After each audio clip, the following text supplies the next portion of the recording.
Welcome to Off the Roster, brought to you by our founding partner, Proline. Betting on Proline is now easier than ever with your new app. Download it today and make things interesting. I'm Lindsay Dunn, joining you from Dunedin, Florida for Blue Jays spring training. Dan Riccio holding the fort down in Toronto, and our pal Cabby is still in Italy covering the winter games. Dan, we have a lot to talk about today. We have an exclusive interview with one of the Blue Jays' newest players, Cody Ponce, who is hoping for a big season on the mound. We are going to hear from Kevin Gausman, who's trying to defend himself from something that has happened in the clubhouse. We're going to hear from fans. A lot happening here at Blue Jays spring training, so don't worry. We will have this at Off the Roster.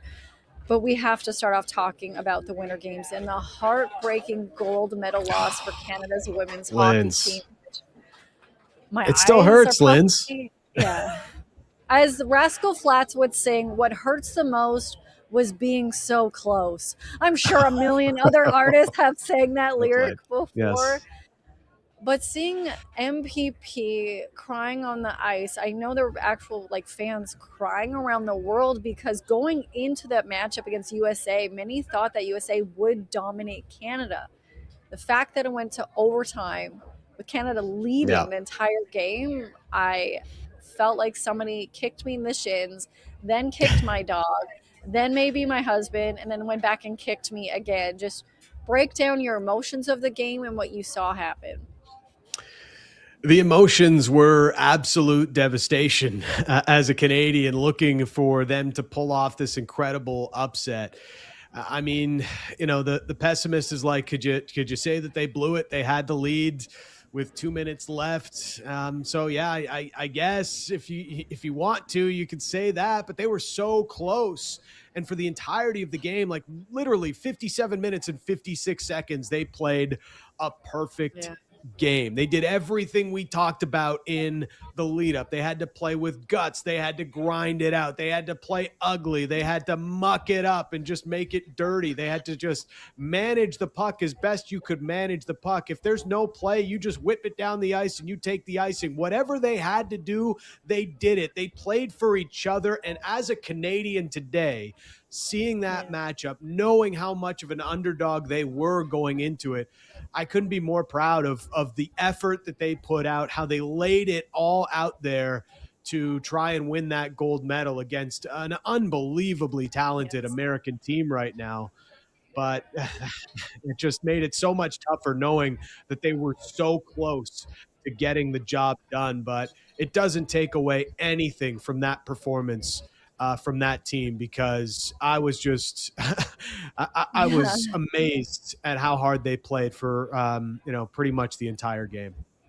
Oh, absolutely. So I was here at spring training for the Toronto Blue Jays. There was no TVs out here because I was on the field waiting to do an interview with the roomies that we'll have next week, but they're shouting the updates to us. There was another media member, Ben Shulman, who was yelling at me what the score was. Everyone was so excited and anticipating what could happen. And then I happened to be driving away when I heard that Team Canada lost. And you talk about the pride, and I understand it's gold or go home is the mentality for so many players.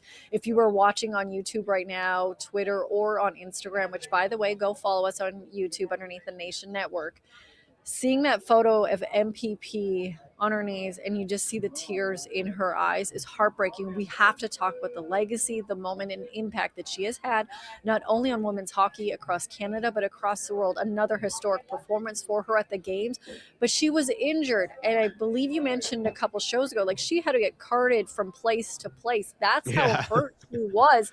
Still goes on the ice and just makes us so proud to be captain of Canada. But she was asked after by CBC about her future and potentially performing in the next Olympic Games.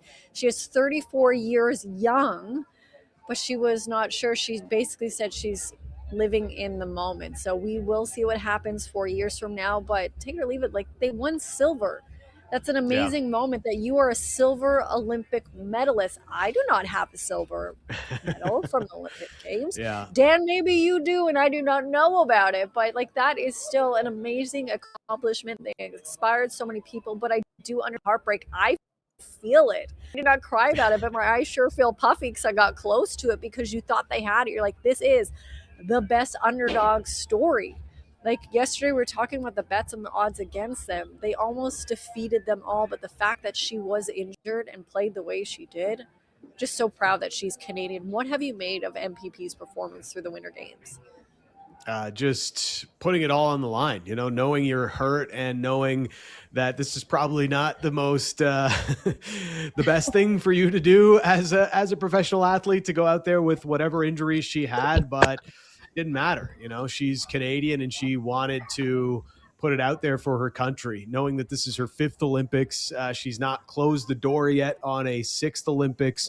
She is one of the greats of all time. And Hillary Knight won this battle, I guess you could say, scoring the tying goal. It allowed the U.S. to force overtime and eventually win this thing.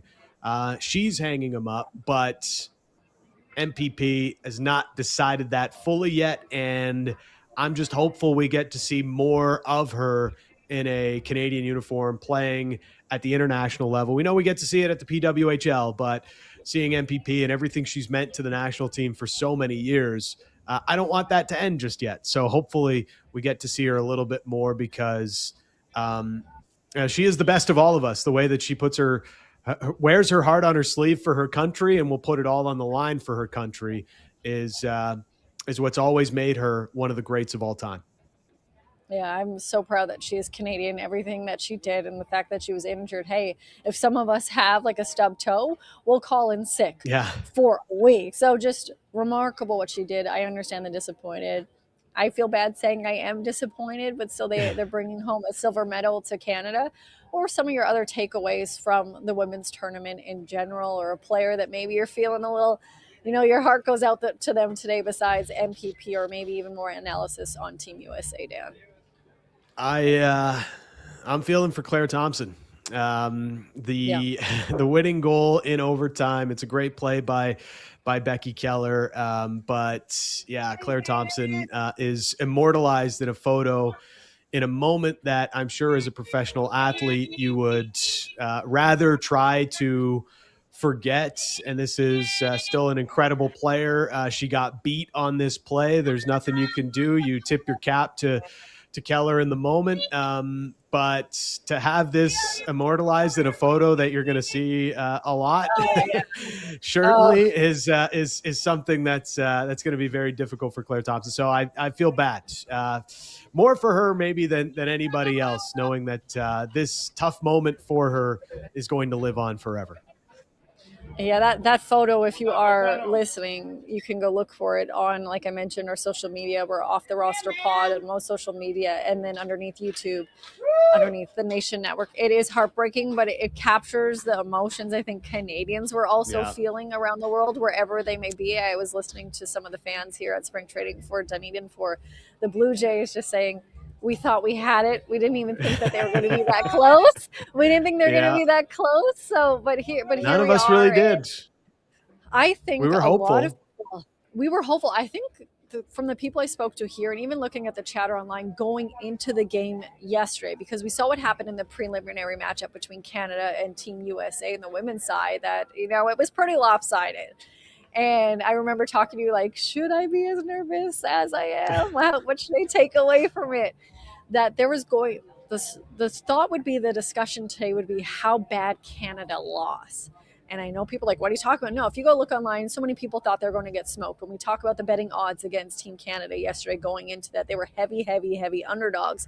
But there's so much to be hopeful for with this team. There was a lot more grit than I think people expected, and really underplayed for them. So it was great to see them show up when it mattered. But that is a heartbreaking moment. And tonight, or this afternoon rather, Dan, or actually this morning, I'm at the point where I don't even know. I do want to say one final thing on the women, and just how it was like as the tournament played out. It was kind of like a referendum on where the Canadian program is going, and why has the American program just developed to get to another level where it feels like Canada has kind of stagnated. And I think that's something that Hockey Canada definitely has to look at. And part of it is, you look at the youth on the U.S. team comparatively to the Canadian team. The youngest player on Team Canada was 24. Yes. I think the U.S. had 7 or 8 players younger than that age, some still in college, not yet graduated to the professional game. And they were some of their best players, like an Abby Murphy, who's one of the breakout stars. And Canada has to look at, it was a veteran team and they put together an incredible performance. But I think you're going to see through the next cycle that Canada is going to start to refresh the roster and build a new core of the Canadian women's national team. It's maybe a little bit long time coming, but you're going to see the Chloe Primeranos of the world that really start to come up and take a new shape of the Canadian women's national team beyond this. And that's what we should be excited for, is the next wave of great Canadian players. Yeah, plenty to be hopeful for and excited for and anxious for this morning, because Canada's men's Olympic hockey team, they will be on the ice and they will be without Sidney Crosby, who was injured in the last game. I know, sorry to break it to everybody that may not have known that, and it's hopeful that, hey, if they do win tonight, or this morning rather, and they advance, that Sid the Kid would be in the gold medal match if Canada does in fact advance. But you're going to see McDavid have the C, and Dan, I'll let you update everyone else on who else will be getting an A today. Yeah, so it's going to be Nathan McKinnon that now wears an assistant captain. He's going to have an A on his jersey for today. Cale Makar will remain an assistant captain as well. It's a double IHF rules that if your captain is out, you have to name a new captain. So it makes sense that Connor McDavid, also known as Connor McJesus, will wear the captaincy for Canada today. And this is as we talked about with Jason Demers yesterday, Linz, it's not like this isn't a rollover opponent. Like, Canada's had their kind of issues. They've had illnesses. They've got some injuries. Like, Nathan McKinnon doesn't look 100%. Sam Bennett's coming back into the lineup, but he was obviously sick ahead of last game and wasn't able to play in that quarterfinal against Czechia. And the Finns, man, they know how to play ugly hockey. They just know how to clog up the neutral zone and make things really difficult for their opponents. So I'm expecting a bit of a dogfight today. I'm not expecting there to be a lot of space out there, and I'm expecting another close game and more of squeaky bum time when it gets down to it in the third period. We knew that would be happening today from you, Dan, that you would bring that up. And I feel bad because it's funny because I mentioned I'm a BBC correspondent. One of them caught that moment because they're nice and they were watching, saying, hey, I've said this to you and you had the exact same reaction 4 years ago. Like, I'm sorry. I blocked it out of my memory because it's such a crazy, weird thing to say.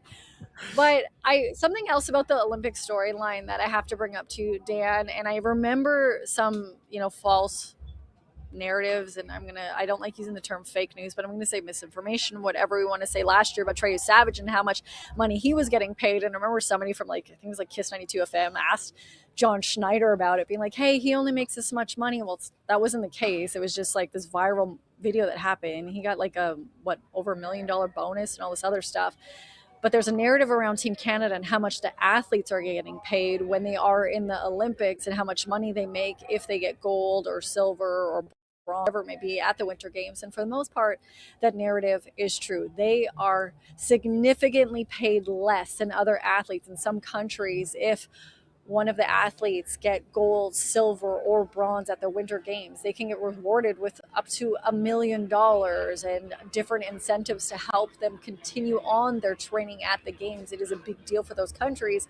And when you're seeing those storylines, somebody like Courtney Srow, who has now won 4 medals at the Winter Games in speed skating this year, it's around $80,000. And throughout the years leading up to the Olympics, they are not getting a lot of funding from the government. And this is something many athletes have spoken out about. So, hey, if you have the money and can put it where your mouth is about wanting to support these athletes, please look into it. There are places like, say, Intact or RBC where they try to support the athletes all year round, because so many people only pay attention to them when they're at the Winter or Summer Games. but there's training that has to happen in different events they have to qualify for all year round, leading up to that 4-year mark going into the next winter or summer games. And they're not seeing that support other countries are. So the fact that they are getting those medals, imagine how much further they could get going from a bronze to a silver, a bronze to a gold, or even the mental health of not having to work 87 jobs, which, yes, I know so many people watching this and people around the world have to work multiple jobs, but they want to champion them rather. Like they've been supporting them all year and like, oh, you're Canadian. It can't be during these couple of weeks at the games. They need the support all year round. And I know, like, oh, it's sports, but there's just so many other companies even being like, hey, this is great. We're giving them $5. You can't just show up when they're already at the finish line. And that is my rant of the day, Dan. Because I have been lucky enough to cover the Summer Olympics.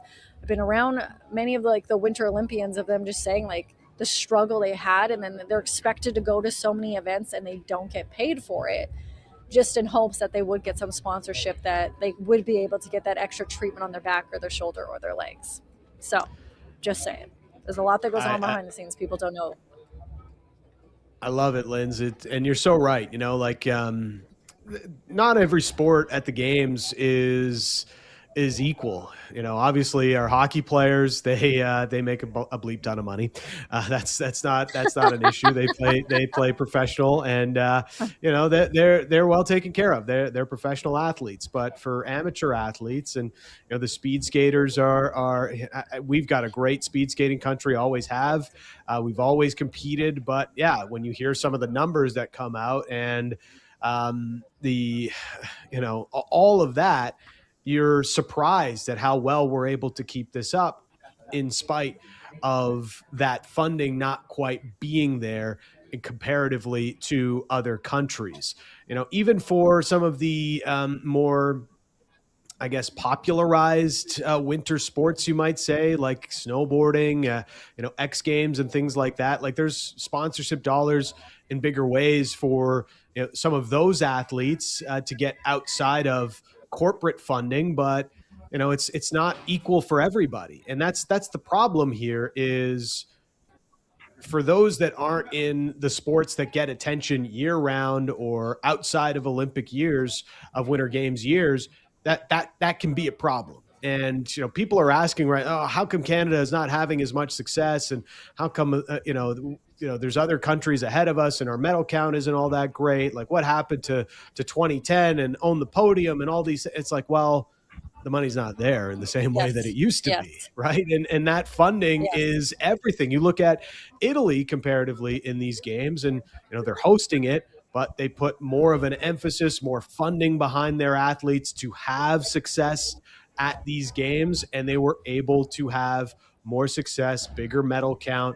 It was the same for us when 2010 came around, but you know what? Like, that funding has to come like 2 cycles ahead of time. It's not like in 2 years before, like, oh, like, let's just throw some money at it and we'll build some. No, it takes years to build these athletes, and you need the funding well ahead in order to make it happen. So, you make great points, and I hope that there is more out there, and there can be continued support for our athletes, or bigger support for our Canadian athletes moving forward, because clearly other countries are ahead of the game in that front. Yeah, I'm in no way am I saying this is why they're not winning gold, silver, or bronze, but it definitely is an issue when it comes to a lot of the mental health issues that athletes have spoken about, not having resources and the strain that it's having on them. And yes, again, I understand we could say first world problem, but this is just something people do not put into consideration, because a lot of times when these athletes have these interviews, those clips are not being aired. So I just wanted to put it out there. And the final. Do you know how hard it is to be an elite athlete if you don't have that funding behind you? Like 20 like you've got all kinds of nutrition that you've got to hit. You've got all kinds of like training you've got to get to. If you need to have a part-time job or a full-time job around that, guess what? You're probably not going to the Winter Games. So no, and you're not going to have the success you could potentially have. Yeah, and imagine if you're a Summer Olympic or summer games, like Summer Winter Games. No, that makes no sense. Summer Games, and you are a track athlete, whatever it may be. You need to be training outside, and when it has snow on the ground for 8 of 12 months in some places. That is not an ideal scenario. And like training inside is one thing, but you also need to train outside and have different resources because those tracks are used for other things. You have to travel and live somewhere remotely. So, deep breath on that. I'm excited to see what happens on the ice with Canada and Finland today and Yeah. any other athletes performing. But the last Olympic note I want to bring up is Team Jacobs on the ice going for gold in curling. And I'm hoping Yes. after hopefully if they win, they go and you can F off. Can you imagine if that happened, Dan? That would be great. Like right after they play the national anthem, like, and they Oh, celebrate their yeah. gold medal, and you can all F off. That would be great. Just a You can collective, all like, F yeah, we off. won. And Canada we won. versus Great Britain, a great colonial battle that we're going to have against our against our monarchy. Wow, this is going to be uh, great. Yeah, because they don't have anything else going on in their story and headlines right now. We're going to leave it at that. Woo! But what we can talk about is spring training right now, Dan. How about we transition to talk about what's happening in beautiful, sunny Dunedin, Florida, where my camera guy had the ultimate rookie mistake of not putting sunscreen on the back of his legs, and they are so burnt to a crisp. Loving every moment of that. But something I did want to show you that happened from BP yesterday. Ricky Tiedemann, a lot of people wondering what's going to happen with him. I want you to take a look at the live BP that happened with him and get your thoughts. The lefty, he's been out for 19 months now with all the injuries that he's had. It feels like we've been talking about Tiedemann forever, Linz, and yet he's 23 years old, coming back from TJ here. He's a really intriguing part of this Blue Jays roster going into this season. I don't want to say he's like the next Trey Yesavage here, but I feel as though the Blue Jays are going to use him or plan to have him used similarly this season, where they're going to manage his innings throughout the year and try to keep him fresh enough that in the event they are pushing for a playoff spot, they need another big arm down the stretch, whether that's in the bullpen or however they choose to use him, that can potentially be Ricky Tiedemann. And I think that is the best case scenario for how this season plays out for a guy that was easily one of the Blue Jays' top prospects, but has fallen off the radar because of all the injuries he's had to come through. Yeah, there's a lot of excitement around him. You can see there. He looked pretty good from what we saw yesterday in live BP. If we are able to take a look at what's happening on field number 1 live, that was field number 2 where live BP happens. Fans are not able to see it. Right now we're seeing Ernie Clement and them taking grounders. David Schneider right now also taking grounders. That one right to him. You have Coach John Schneider at the plate, a lot of them looking at what is happening. This is the final full day without Toronto Blue Jays baseball, which is an exciting thing to say, as tomorrow they start spring training, their games against the Phillies. But it is Eric also Lauer family day pitching here. against the Phillies tomorrow. Yes. Yeah, so we're going to be seeing that. It is family day here at the spring training facilities, so it's a little bit lighter of a day for them when it comes to workouts. They've had a lot of meetings, but this is live right now. You're seeing them taking some infield, grounders and that. Different players trying it out in shortstop. Leo Jimenez is there as well. This Yeah. is an exciting moment to be watching here, and then that one right straight to David Schneider and his beautiful mustache. I love professional athletes. It's like, man, how do they prepare? Do they do anything different? Like, no, it's just like, this is sometimes being a professional athlete is like having the fundamentals down so well, right? And that's just what some of this is about, and getting ready for the rigors of what's going to be a big time season. And even just the start of spring training tomorrow, and games pretty much every day now until hopefully deep in the year again, like the end of October, let's say, with the fingers crossed. This is a grind, and spring training, still the number one goal in spring training is to stay healthy. And hopefully the Blue Jays can have a clean bill of health for much of this month and going into opening day later in March. Another moment that happened just, a couple moments ago, a little behind the scenes of what live BP live batting practices like here at Dunedin, Florida, because where the fans are, which we will be talking to them in a moment, you can't actually see it. It's blocked by a couple of buildings. So what you're seeing right here, Cody Ponce wearing number 66. He switched his jersey. We'll explain why. But you see all of the pitchers, a lot of the position players, Mark Shapiro also there watching. And it is so quiet. You could actually hear a pin drop. They're watching the live BP, the pitchers, the stances. That's Kirky there. We have Vladdy going up after. But it Don't is want so to see anybody quiet, get hit with a baseball. And it has happened. Varsho was already hit. I believe day one on Monday he was hit by pitch. I remember last year when Manoah was here, the first pitch he threw, he also hit. I can't remember if it was Springer or Vladdy that he hit, but it was like the first pitch. But it is so quiet. It is so intense during. I am digging Vladdy's like spring training outfit though, like with the rolled up pants. It's a little unique. It's like at least you know Vladdy when he's coming around, right? It's very unique style for spring training with the rolled up pants.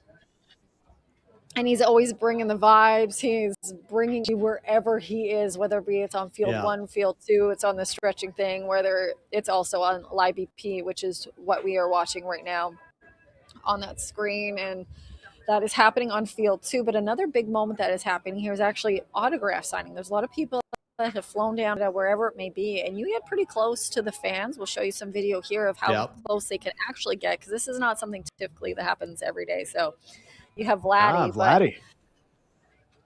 You better believe it. You're going to see the security be like, stop pushing, because they got pretty aggressive.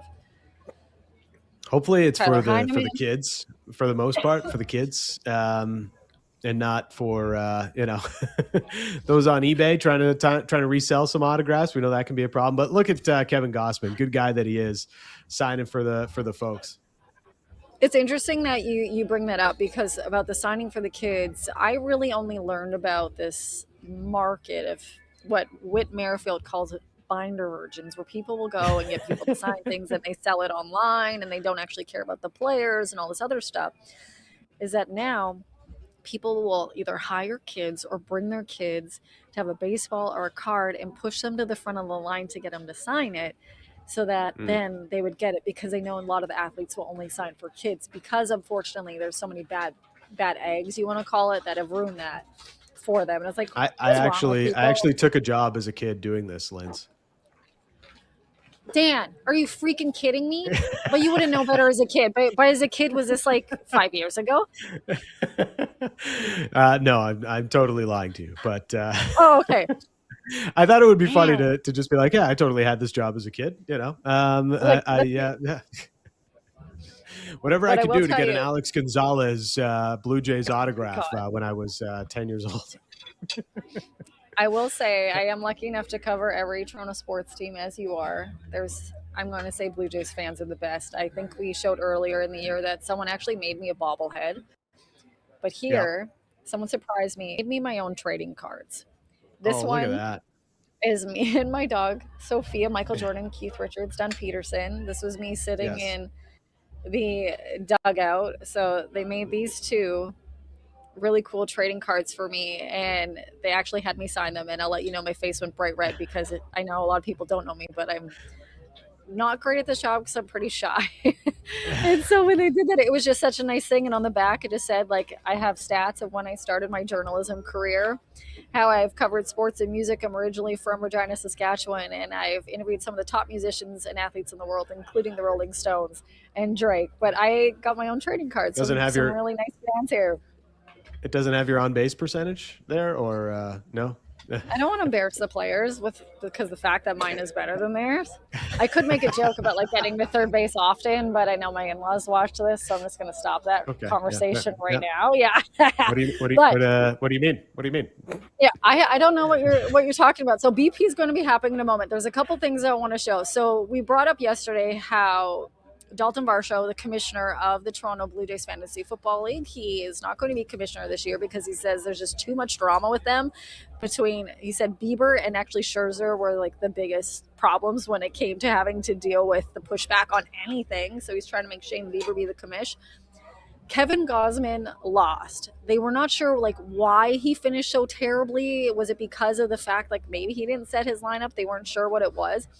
I had the chance to speak to Gausman. We are going to air a full feature with him that actually deals with baseball closer to the season, so everyone calm down.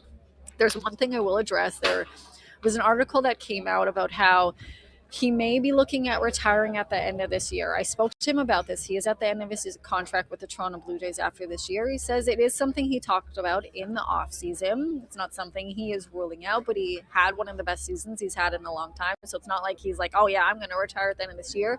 It is something that he has thought about. So we'll see what happens this season and what could happen at the end of it. All I know is I would be devastated because he's such a nice guy and he was so key for the Toronto Blue Jays last season and even the year before. But that is a storyline. Don't worry, we will be addressing. But what we're going to play today is me absolutely roasting him when it came to his fantasy football record, and I'll address some of the comments that he says at the end after we play the video. Does anyone ever call you KG? No, nobody.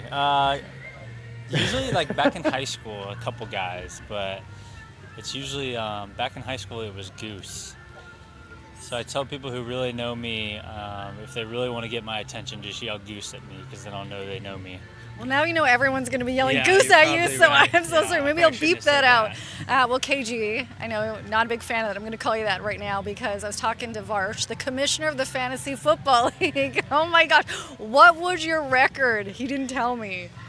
I think I only won 5 games. Yeah, and I think I was like 4 out of the first 5. I kind of came out hot, and then I got 2 kids, so I would always kind of forget. Those Thursday games would always get me. Okay. Wouldn't set my lineup and play guys who were hurt, and but it is what it is. I just wanted to get to the bottom of it. He thought maybe you didn't set your lineup. I was like, there's no way that that's the case, but that is the case. And we're not going to say what one of the potential punishments that you have. Have you already decided, though? I'll ask you what you may do. Yeah, I'm going to do it. The one that is not the financial part? Yes, yeah, I'm going to do it. Yeah, so Do we have a I'm date? trying to learn some things for it. Possibly surprise some people with what I'm going to do, but it'll be interesting. Do we have a date? Not yet. No one's giving me a date, but it'll probably be pretty soon. I know that all sounds very cryptic, but it's one of those things where you cannot abuse a relationship when they trust you with things you cannot tell. And I know it's annoying when people do things like this. It is the ultimate teaser. So the reason we have to be a little bit cryptic about what he could have to do is because it has not been cleared by the Toronto Blue Jays organization yet. If it does happen, it will happen during a spring training game. It is not a bat boy. But we will update you first whether or not this is going to happen. And then if it can't, we are allowed to tell you what it is. But I have been specifically told by the players that I can say it. So that's what it is. I know that's very annoying, but I think it's hilarious. Gausman forgot to set his lineup, absolutely getting roasted. And I can let you know he's still getting roasted from Chris Bassett, who finished second last, who is blaming David Schneider, his teammate, on it, saying that he's the reason that he lost. But hey, lots of storylines there, including one from Cody Ponce, who's interested in playing in fantasy football. His brother, Kittle, plays for San Francisco 49ers. I had the chance to speak to Cody, who recently just played in Japan and South Korea. He's not played in MLB for a couple of years, about what it's like to be back at a spring training camp for Major League Baseball and his hopes for the season, and an insane tattoo he just got. Take a listen to our conversation. I will start off with you being a new Pops, having one of the best tweets of 2026. Do you remember your dad joke? No, I don't.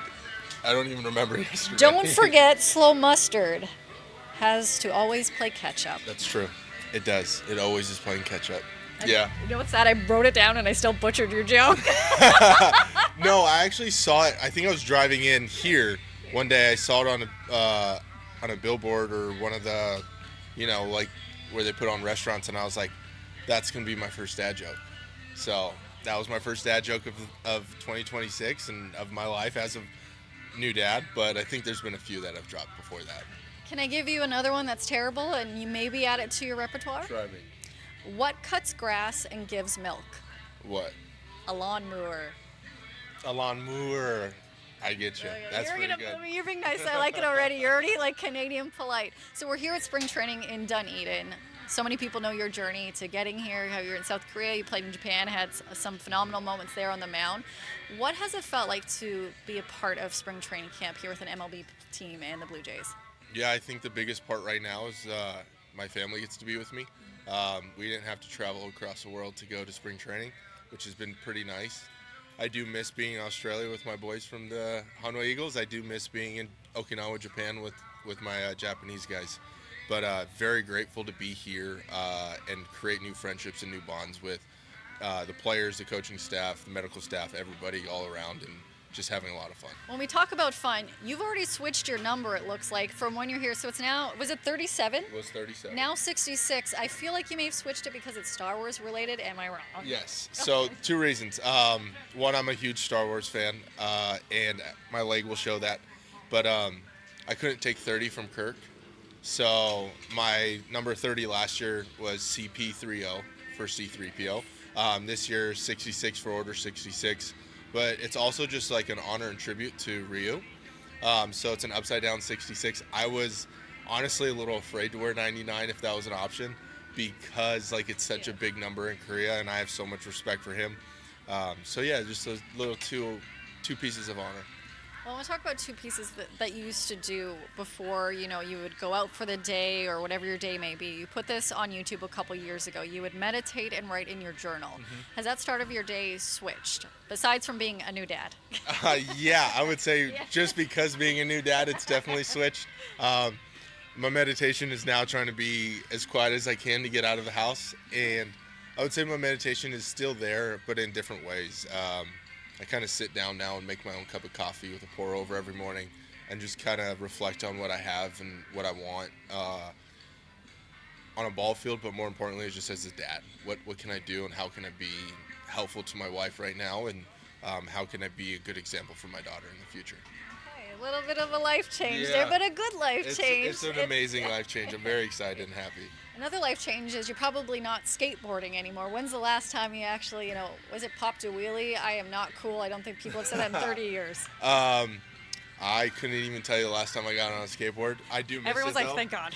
I do miss it, yeah. I was not a trick guy. Actually, what they did was I skated bowls. So I would go and drop in from an invert and drop into a bowl and just do it that way. But never was a trick guy. Too big. I know a lot of people have been asking you when your brother-in-law will be in Toronto, maybe taking BP from you, or you guys maybe running some plays. Has there been a discussion? Will he be at spring training to cheer you on? I have no clue what his plans are right now. You need to make his schedule. He's got his own schedule. Trust me, it's busy for him right now. But as of right now, no, I don't know what his plan is, but I do believe he will be up in Toronto for a few games this year. I was talking to Dalton a moment ago off camera just about his favorite Star Wars movie or shows, whatever it may be. This is not a question I will ask you, so I think that is too tough.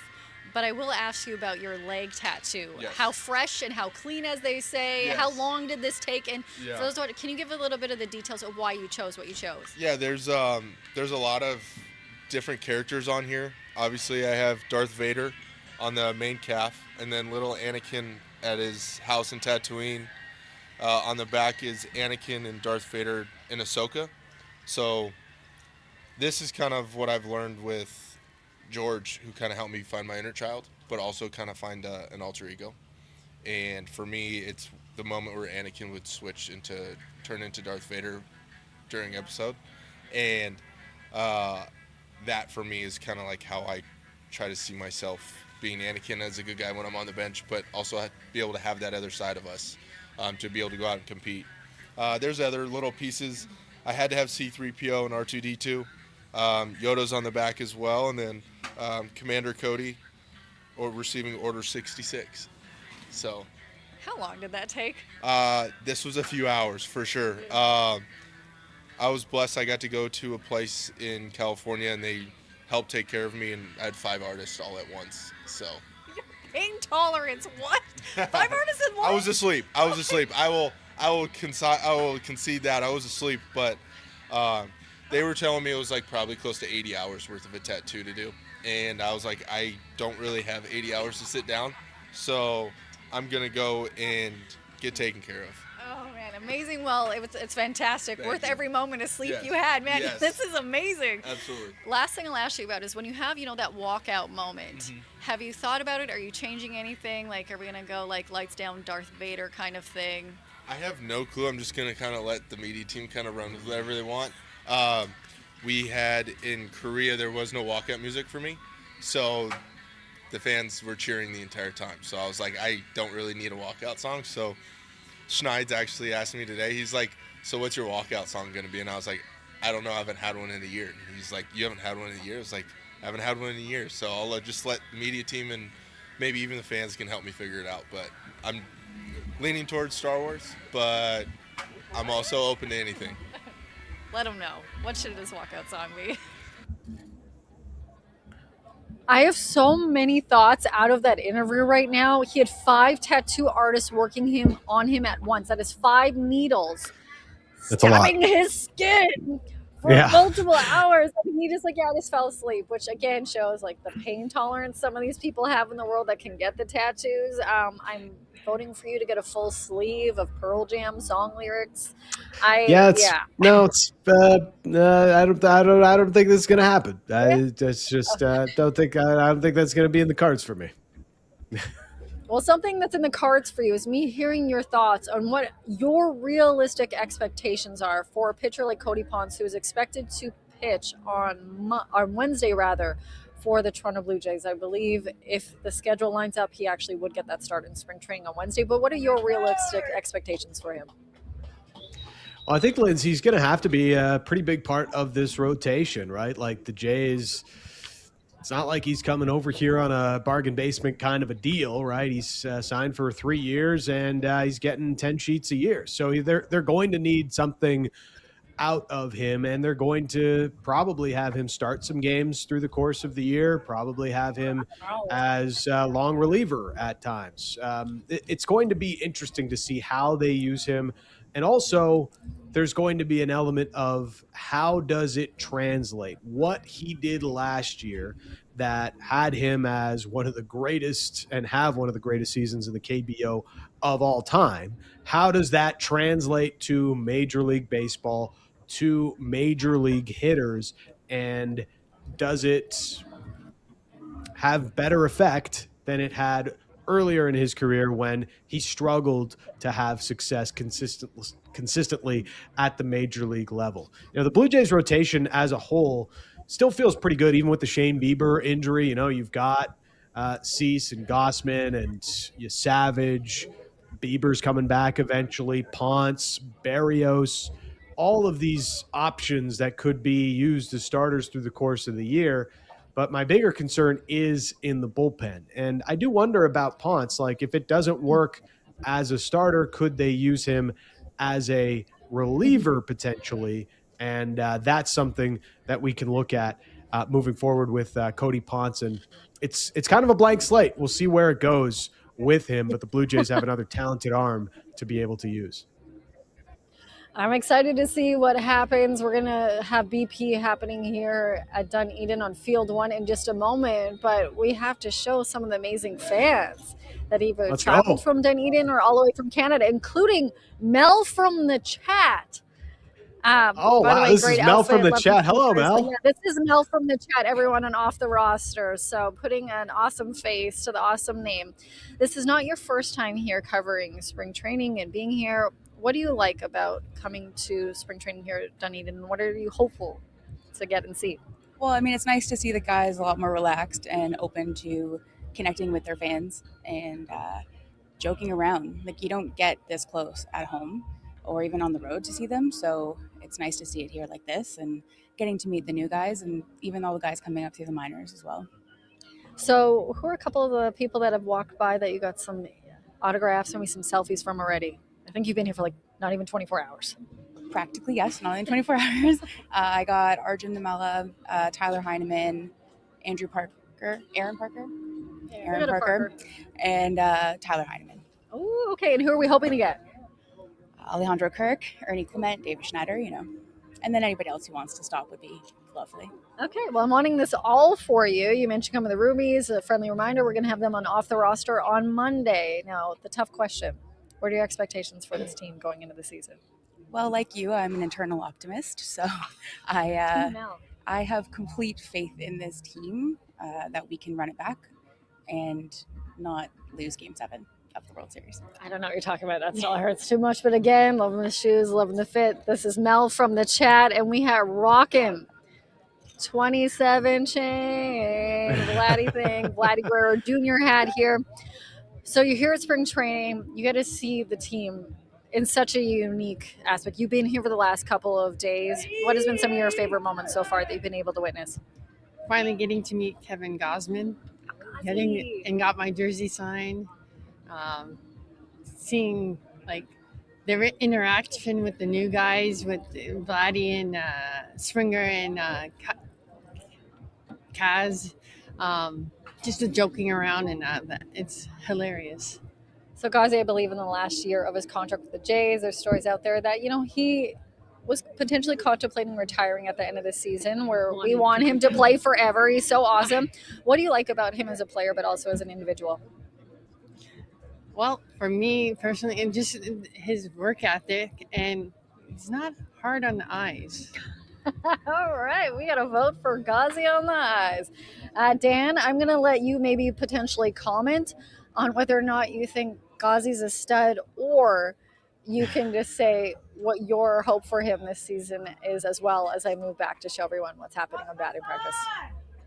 Well, I think with Gausman, I will say, seeing him rock the mustache, he is now added to the lore of great mustaches in Blue Jays history. Davis Schneider's on that list. I feel like Jack Morris has got to be on that list. Maybe if you take it to a bigger, wider view, you got Austin Matthews now on the famous mustache list for Toronto sports figures. So Kevin Gausman can now be added to that list. And, if he has another great season, like, you're talking about one of the best Blue Jays pitchers of all time, maybe not in the class of a Doc Halladay or a Dave Stieb even, but like, he's getting into that sort of range where, like, Gausman has been an unbelievable free agent signing for this team, incredibly consistent. And if he puts together another strong season, he's up there with some of the great Blue Jays that we've seen in the history of this great franchise, now into its 50th year. But he's got to be an anchor at the top of the rotation, just like he's always been for this team. So big expectations for Kevin Gausman, as always, and an anchor on that rotation. I don't know if he gets the opening day start. I imagine he gets the opening day start, but maybe it's a Dylan Cease. We'll see how things shake out through spring, but my money's on Kevin Gausman to get an opening day start for the Blue Jays here in 2026. You'd hope so. That's a conversation that's been happening between the fans here that we just showed you. So many of them making the way from Toronto or different parts in Florida, or even different parts of America, wanting to see the Toronto Blue Jays at spring training camp, was whether or not Gausman would get the start, because there's been conversation about Dylan Cease potentially even getting that start on opening day. And then obviously you would know the discourse of that being like, hey, we need to see Kevin Gausman do that. He's been with this organization for so long and put his time in, blah, blah, blah, whatever you want to say. I know I say blah, blah, blah. That should be one of my, lovely moments where you say nerd alert, Cabby is belt to axe. Mine is blah, blah, blah, or somebody's a real bozo. I'm hoping to see Gausman get the start. We've seen it in years before, and he's just been so great with this team. But I'm not even going to talk about or think about that potential moment that he could retire at the end of the season, which, when you think about it, for anybody watching, he's 34 years old. That is so young. That is so young. He's had a great career. I'm hoping if he does decide to retire at the end of this season, it will be with a world championship with the Toronto Blue Jays. Another storyline surrounding the fans that I've spoken to the last couple of days is seeing what Trey Savage, what he can do, which is something you just spoke about, and a lot of people obviously having their eyes on him when he made those crazy starts in the playoffs and in the World Series. He has ice in his veins. What will a full series and a full spring training camp with the Toronto Blue Jays, how will that impact him going into the season? How healthy will the rest of the players be? Some of them, we saw a lot of them dealing with injuries. Yesterday, we spoke to Dalton Varsho, who going into spring training last year was dealing with shoulder surgery. Then he got a concussion during the season. A lot of them dealing with injuries. We also heard from Andreas Jimenez, who was dealing with an ankle injury. He's feeling pretty good, but a healthy Toronto Blue Jays team, I think, are going to be real trouble this year in the AL Beast, as Dan would call it. And we're taking a look right now at what is happening here in Dunedin. We're getting BP and Dalton Varsho just stepping into the cage. George Springer was in there a moment ago. We also are going to see Kazuma in a moment, and Vladdy's sitting there patiently waiting for his turn. This is the final full day of just spring training as they get ready to start their first spring training game tomorrow against the Phillies at TD Ballpark. We will be there, but so interesting watching Varsho here in BP, not like other days. Like if you can see his follow through a little bit shorter, so he's clearly working on something with his mechanics, I would imagine, shortening that follow through on his swing during BP comparatively to what we've seen the last couple of days, and still able to get some pop on it, as you can see with that last one if you're watching along on YouTube. But definitely something Varsho is working with in that shorter follow through that we just saw through his BP session there. Yeah, so fantastic. You are watching live BP right now here in Dunedin for the Toronto Blue Jays spring training camp, where we have been here all week. And of course, Kazuma, a lot of people excited to see what he can do. We've been talking about that smooth swing that we have seen from him the last couple of days that we have been here. He has a great sense of humor.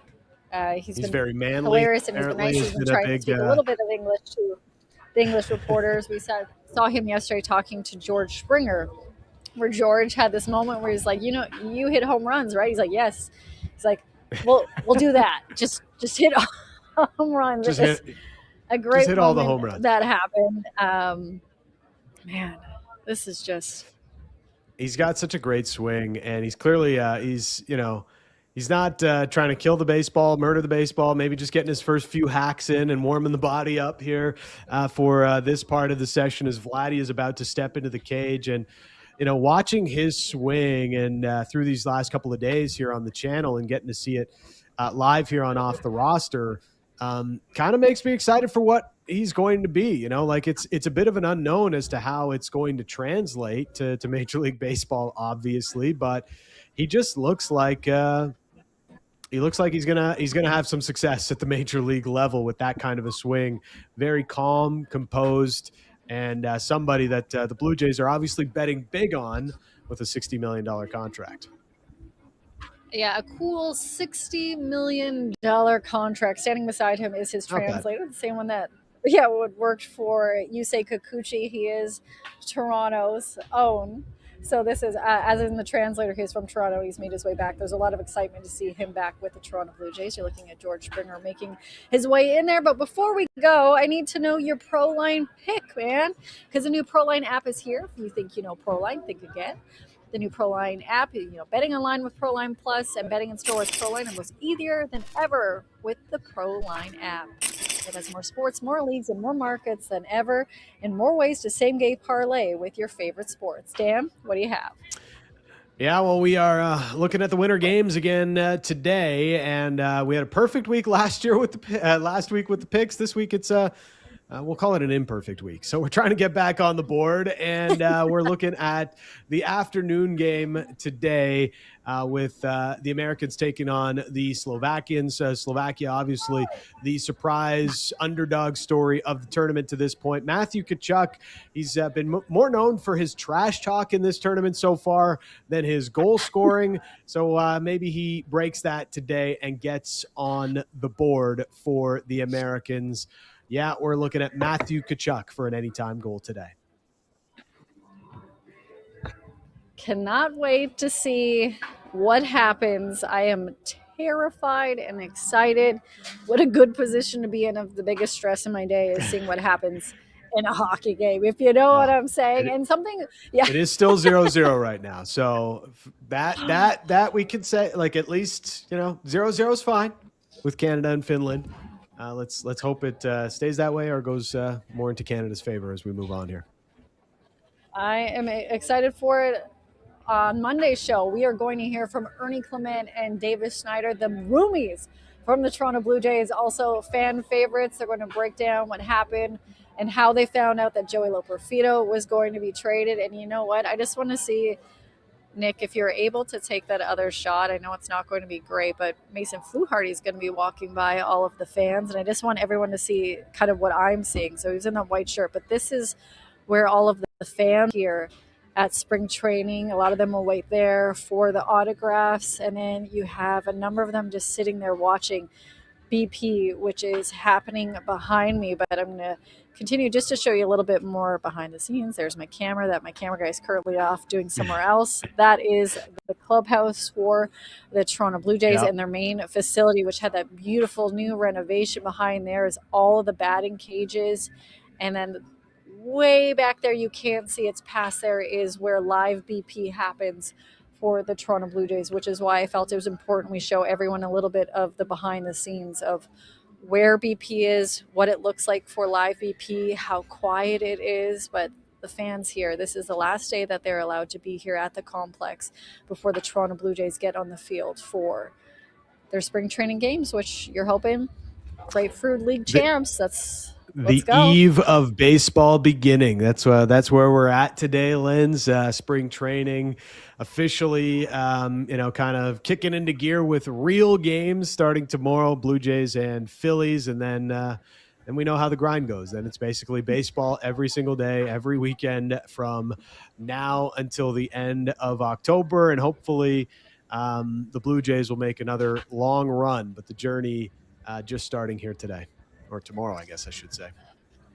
All right, Nick, I'm going to get you to put me back on camera so everyone can see the awkward shot that I'm taking because I'm so bad at this. Okay, great. I just wanted to put my phone down. I just wanted to show I thought that was great camera work. You're like, it's like I let you know that my earpiece fell out at the same time. Like, I can see your mouth moving. Pretty sure we're both saying things. Hopefully we don't talk about each other. But I just wanted to show where the fans are. There's 2 different sections that they're allowed into. And that is, you'll see so many videos on social media, including some that we'll be posting, of where their players are walking. And that's how close they get to be. I always say, if you have the means and you're able and the funds to travel to see a little bit of the spring training action for the Toronto Blue Jays, it's a great experience. I understand why a lot of people do not want to travel to the United States. I get it. Also, the dollar right now is not doing great. But if there is a time in the future where you're feeling better about certain relations, this is so worth it if you're a Blue Jays fan. The interactions that fans are able to have with the players, and TD Ballpark is such an intimate, fun place to be. I'm excited to be there on the weekend. On Monday, we will have Ernie. We will also have Davis. We'll have more from Toronto Blue Jays as they're getting ready to start the official season for baseball. It is back, but we will also be talking about the winter games and potentially a gold medal match. Dan, I don't know. I'm really nervous. Let's hope we're talking about Canada Golds on Monday morning. Okay, we had to talk way too much about Canada Silver today than I would have liked. But Canada Gold would be the way to go out on Sunday, and hopefully we'll have that to talk about on Monday as well. Amazing. And if you have time, go watch our episode from a couple days ago where we had Conservative member Andrew Scheer looked like he was on TMZ. It is hilarious. Check it out. Thank you for joining us for this week of Off the Roster. We hope you have a great weekend. We will see you on Monday. Hope you enjoyed this video. If you want more Off the Roster content, make sure to like and hype this video and subscribe to the Nation Network YouTube channel.